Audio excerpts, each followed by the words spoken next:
गुजरात में गिर के जंगल में बेबियोसिस यानी बेबेसिया के संक्रमण के कारण हो रही शेरों की मौत पर बात करने के लिए हमारे साथ गुजरात के वन और पर्यावरण मंत्री अर्जुन मोढवाडिया साहब हैं। हम सबसे पहले आपसे यही जानना चाहते हैं कि जो ये बेबेसिया का संक्रमण है, हमने देखा कि पिछले 10 दिनों में करीब 8 जितने शेरों की मौत की खबरें सामने आ रही हैं। कितना व्याप इसका है, कितने शेरों की मौत की पुष्टि अब तक हो पाई है? देखो, जब गुजरात के मुख्यमंत्री के रूप में हमारे यशस्वी प्रधानमंत्री नरेंद्र भाई मोदी थे, तब से हमने जो ये गिर फॉरेस्ट मैनेजमेंट का और प्रोजेक्ट लायन का जिस तरीके से इम्प्लीमेंटेशन किया है, इसलिए काफ़ी सिंहों की जो पॉपुलेशन है उसमें तो ऑलमोस्ट 30% बढ़ोतरी हुई है, जबकि दुनिया के अफ्रीका के शेर की संख्या कम हो रही है। इसलिए आज के दिन में ये चिंता ज़्यादा नहीं है। गिर का में जो डेथ हुए हैं उसमें सस्पेक्टेड डेथ जो माना जाए तो 4 कब का हुआ है। बाकी डेथ है वो नेचुरल डेथ है या कॉन्फ्लिक्ट की वजह से हुए हैं।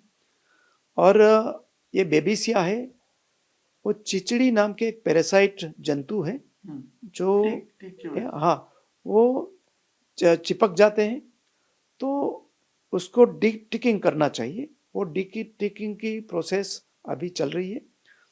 और ये जो बेबेसिया का जो संक्रमण है, ये कितना, मतलब क्या निष्कर्ष निकले हैं, कितना यू नो पोटेंट है? और पास्ट में जो देखे गए एक्सपीरियंस, टीडीवी जैसे डिसीजेस जो हुई थी, तो क्या उस लेवल का पेनिट्रेशन है इसका? नहीं, मैं नहीं मानता इतना वो डेंजरस है। और जिस तरीके से हमारा आज के दिन में फॉरेस्ट डिपार्टमेंट काम कर रहा है, उसकी वजह से मैं मानता हूँ कि उसको जल्दी से हम कंट्रोल कर पाएंगे। अभी तो ये सस्पेक्टेड डेथ माने जा रहे हैं और उसकी जो लैब एनालिसिस वगैरह बाकी है। कल हमारे लोकप्रिय मुख्यमंत्री भूपेंद्र भाई पटेल ने भी हाई लेवल मीटिंग बुलवाई थी और उन्होंने भी सूचित किया है कि जो नेसेसरी स्टेप है वो लिया जाए। इसलिए हम टिकिंग की प्रोसेस चल रही है आज के दिन में। जो वीक दिखाई देते हैं शेर, उनकी ट्रीटमेंट भी चल रही है, डायग्नोसिस भी चल रहा है। और मैं मानता हूँ कि ये जल्दी से हम ये कंट्रोल कर पाएंगे। और सिर्फ 10 किलोमीटर एरिया में ये सस्पेक्टेड डेथ हुई है जो गिर से बाहर है, गिर में नहीं है, सेंचुरी एरिया से बाहर है। तो मैं मानता हूँ कि ये जल्दी से हम उस पर कंट्रोल कर पाएंगे। मोढवाडिया साहब, जो ज़्यादा चिंता का विषय हुई है कि जो कब्ज हैं उन्हीं की डेथ हो रही है, वो मोर्टेलिटी उसी में देखी जा रही है। तो क्या उनकी सुरक्षा के लिए कोई विशेष उपाय किए गए? कल हमें पीएमओ से भी यही मैसेज आया है कि आप जो भी अप्रोप्रिएट स्टेप है वो लीजिए। और ये नॉर्मल तौर पर ये जो कब है, बच्चे हैं या तो एल्डर है, उन पर ही ज़्यादा असर होती है। इसलिए डेथ भी उनकी हुई है, कब की। और ये सस्पेक्टेड डेथ है। और हमने जो वेटरनरी डॉक्टर से, वेटरनरी कॉलेज के हमारे ट्रैकर से, फ्रंटलाइन स्टाफ है, ऑफिसर्स हैं और जो एक्सपर्ट हैं, उनकी टीम बना के हम ये मॉनिटरिंग कर रहे हैं। और मैं मानता हूँ कि ये जल्दी से हम ये आइडेंटिफाई कर लेंगे कि किसकी वजह से डेथ हो रहा है। और कंट्रोल अगर हुआ है कुछ तो उसको कंट्रोल भी कर लेंगे। क्योंकि ये जो संक्रमण है वो हमने देखा मवेशियों से भी जो है वो फैलता है। और गिर में आपको मालूम है प्रे के तौर पे इनकी संख्या भी बहुत ज़्यादा होती है। जो कैटल्स हैं उनसे भी ये फैलता है। तो क्या उनके रोकथाम के लिए, उनके वैक्सीनेशन के लिए या दवा के छिड़काव के लिए क्या उपाय किए? नहीं, पहले तो ये चिचड़ी है, उसको रिमूव करने का काम चल रहा है। और जो सस्पेक्टेड है उनको कंजर्वेटिव डोज दिया जा रहा है। इसलिए मैं आज मवेशियां हैं जरूर है, और वहाँ से ही ये जो चिचड़ी जो जंतु होता है वो उनके थ्रू ही शायद आती है। तो उनमें भी हमारा काम चल रहा है, आइसोलेट किया जा रहा है। तो क्या लग रहा है अभी फिलहाल की जो परिस्थिति देखते हुए,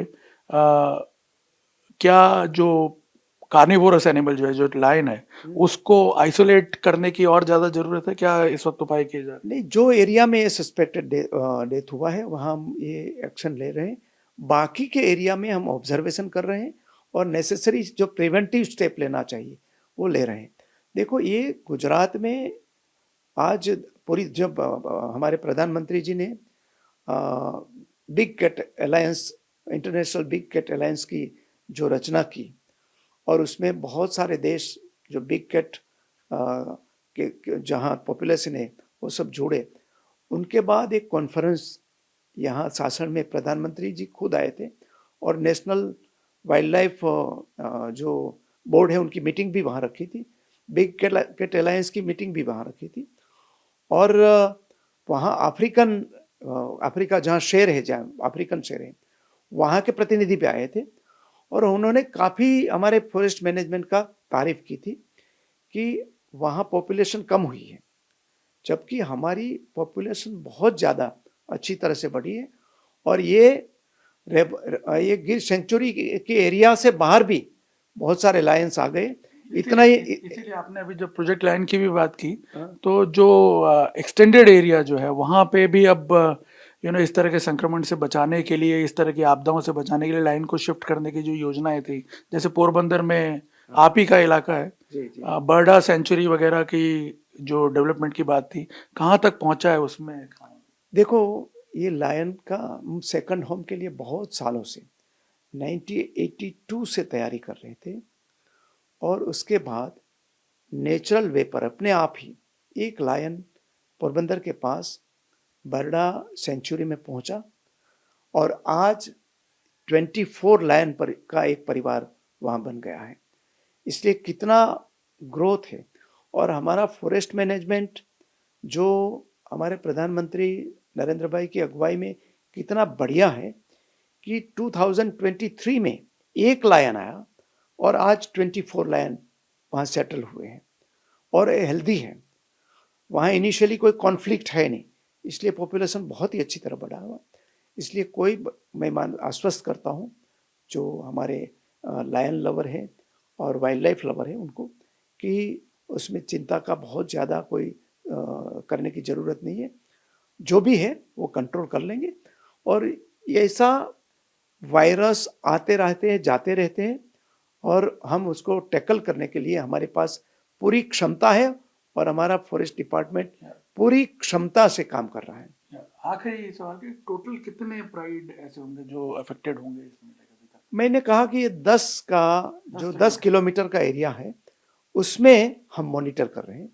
आज तक ये 4 जो कब है उसका डेथ का घटना सामने आई है और बाकी है वो उसमें आइसोलेट करके उस पर उसका डायग्नोसिस भी कर रहे हैं, ट्रीटमेंट भी कर रहे हैं और जो चिचली है उसका डिटिकिंग भी हम कर रहे हैं।